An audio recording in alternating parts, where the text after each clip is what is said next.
अस्सलाम वालेकुम, मेरा नाम डॉक्टर मोहसिन है। मैं एक मेडिकल स्पेशलिस्ट और एक सर्टिफाइड एंट्रोलॉजिस्ट हूँ। आज हम जिस टॉपिक पे बात करेंगे वो टॉपिक है एंटेरिक फ़ीवर या टाइफाइड फ़ीवर या टाइफाइड बुखार। सबसे पहले तो बात करते हैं कि टाइफाइड फ़ीवर या टाइफाइड बुखार होता क्या है। टाइफाइड फ़ीवर होता है एक जरासीम से जिसका नाम है सैल्मोनेला टाइफी। ये आपके खून के अंदर आता है और खून के अंदर आके ये आपको टाइफाइड बुखार या टाइफाइड फ़ीवर करवाना शुरू कर देता है। अब बात करते हैं कि ये फैलता कैसे है। ये ज़्यादातर इसके फैलने का तरीकाकार ये होता है कि आपके मुंह के ज़रिए या आपके जिस्म के अंदर दाखिल होता है, और मुंह के ज़रिए यूजुअली ये दाखिल होता है कंटेमिनेटेड वाटर के साथ या कंटेमिनेटेड फूड के साथ, या आपकी खुराक के अंदर या आपके पानी के अंदर हल होके ये आपकी खुराक के साथ जिस्म के अंदर जाता है और जाके अपनी बीमारी कॉज करता है। अब हम बात कर लेते हैं कि इसकी अलामात क्या होती हैं।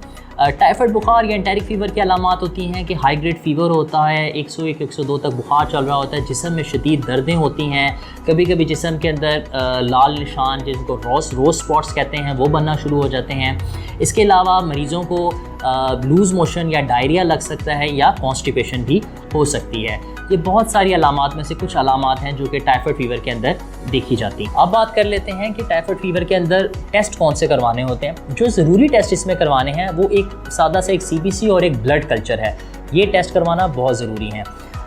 इधर ये बात करना बहुत ज़रूरी है कि ब्लड कल्चर जो है इसका इन्वेस्टिगेशन ऑफ चॉइस यानी कि बेस्ट टेस्ट है। इसके लिए देखा गया है अमूमी तौर पे कि लोग टाइफाइड टेस्ट या विडाल टेस्ट करवाने लग जाते हैं। तो ये मैं आपको बताता चलूँ कि विडाल टेस्ट या टाइफाइड टेस्ट अब ऑब्सोलीट हो चुके हैं। ये पूरी दुनिया में अब इस्तेमाल नहीं किए जाते और इनको टाइफाइड के तशख़ीस के लिए बिल्कुल इस्तेमाल नहीं करना चाहिए, क्योंकि अक्सर ये गलत रिपोर्ट या गलत रिज़ल्ट दे रहे होते हैं। जब अब हम बात कर लेते हैं कि टाइफाइड फ़ीवर या टाइफाइड बुखार की ट्रीटमेंट क्या है। इसकी ट्रीटमेंट तो एक तो सिम्टोमेटिक ट्रीटमेंट करनी होती है। अगर बुखार है तो बुखार की दवाई दे देते हैं बुखार कम करने की, उल्टियाँ आ रही हैं तो उल्टियाँ रोकने की दवाई दे देते हैं, कब्ज़ है तो कब्ज़ खोलने की दवाई दे देते हैं, लूज़ मोशन लग रहे हैं तो लूज़ मोशन को सेटल करने की दवाई देते हैं, और कुछ एंटीबायोटिक्स हैं स्पेसिफिक इसके लिए जो इस्तेमाल की जाती हैं, और वही इसकी ट्रीटमेंट मेजर ट्रीटमेंट है। अब हम बात कर लेते हैं कि टाइफाइड फ़ीवर या टाइफाइड बुखार को अगर बर वक्त इलाज ना किया जाए तो उसमें क्या कॉम्प्लिकेशन या क्या पेचीदगियाँ हो सकती हैं।